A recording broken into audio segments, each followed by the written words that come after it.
Ibn Battuta कौन थे, आइए जानते हैं। एक मुसाफिर जो याद बन गया। सिर्फ 21 साल की उम्र में इब्न बतूता ने उत्तरी अफ्रीका के उत्तरी पश्चिमी सिरे मोरक्को से जब 14 जून सन 1325 को सफर की शुरुआत की तो उसे नहीं पता था कि उसकी मंजिल या रास्ते क्या होंगे। सिर्फ दिल में मक्का मदीना की जियारत, सफर के जुनूनी शौक ने इब्न बतूता के नाम के साथ वह कारनामा कर दिया कि आज भी उनका नाम लबों पर है। वीडियो स्टार्ट करने से पहले आपसे गुजारिश है कि अगर आपने चैनल को सब्सक्राइब नहीं किया है तो सब्सक्राइब कर ले और वीडियो को लाइक भी कर ले। 24 फरवरी सन 1304 ईस्वी में अफ्रीका के मोरक्को के काजी खानदान में उनकी पैदाइश हुई। लंबे सफर के लिए मशहूर इब्न बतूता का पूरा नाम मोहम्मद बिन अब्दुल्ला इब्न बतूता था। अपने वक्त के इस जाबाज मुसाफिर ने सिर्फ 28 साल की उम्र में 75,000 मील का सफर तय किया। इब्न बतूता जब मोरक्को से रवाना हुए थे तो सिर्फ हज का इरादा था, लेकिन सफर के रोमांच ने उन्हें आगे बढ़ने का हौसला दिया। सऊदी अरब से पहले अल्जीरिया,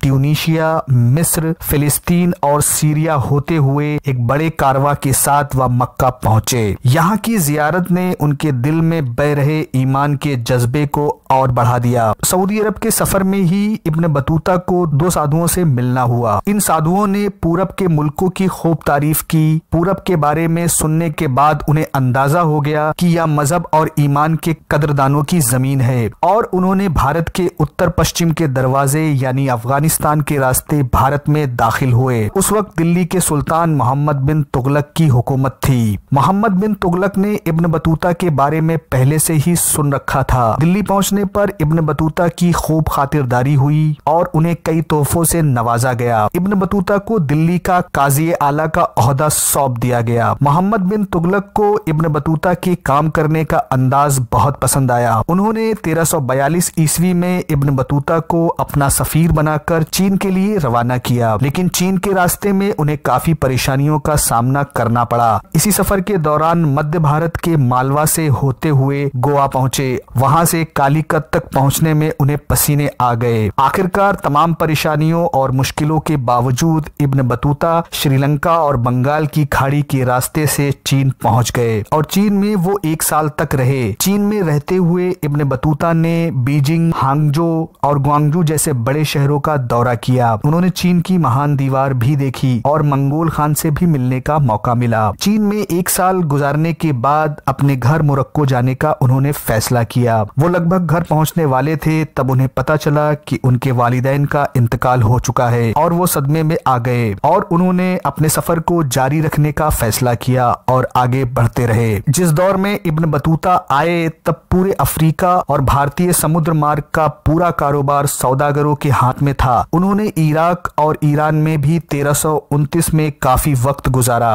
और मक्का लौट आए। अपनी यात्रा के पड़ाव में तकरीबन 3 साल इब्न बतूता मक्का में ही रहे। यहीं रहते हुए जद्दा पहुंचकर समुद्र के रास्ते यमन भी जाना हुआ। अदन से मुबासा और पूर्वी अफ्रीका भी जाना हुआ। वहां पहुंचते ही इब्न बतूता बहुत मालदार हो गए थे, क्योंकि वह जिस सल्तनत से गुजरते थे वहां के सुल्तान उनका बहुत सम्मान और इनामों से उन्हें नवाजते थे। तमाम सफर के बाद 1354 की शुरुआत में इब्न बतूता अपने देश मोरक्को पहुंचे और राजधानी फेज में उनका सम्मान किया गया, क्योंकि इससे पहले किसी ने इतनी लंबी यात्रा नहीं की थी। फेज के सुल्तान अबू हन्नान के दरबार में पहुंचकर अपने सफर का सारा हाल बयान किया तो सुल्तान ने अपने सचिव मोहम्मद इब्न जुजै को इसे लिखने का हुक्म दिया। इसके बाद पूरा समय इब्न बतूता का मोरक्को में ही बीता। सन 1369 में इब्न बतूता का इंतकाल हुआ। उन्होंने आखिरी वक्त तक शहर के काजी के ओहदे पर काम किया। उनके पूरे सफरनामे को किताबी शक्ल दी गई, जिसे रिहला कहा जाता है, जिसका मतलब होता है सफर। उनके इस सफर में 44 देश शामिल थे। उन्होंने अक्सर अपने सफर के दौरान कई जगहों पर काजी के ओहदों पर काम किया था। उन्होंने अपनी सफर के दौरान कई बार शादी की और उनके कुछ बच्चे भी हुए। एक सफर के दौरान उनका पीछा किया गया और डाकुओं ने उन्हें लूट लिया। उनके बदन पर पैंट के अलावा कुछ भी नहीं छोड़ा। वो ज्यादातर मुस्लिम सुल्तानों के दिए हुए इनाम और तोहफों पर इतना लंबा सफर तय कर पाए थे। देखते रहिए वर्ड ऑफ अल्लाह।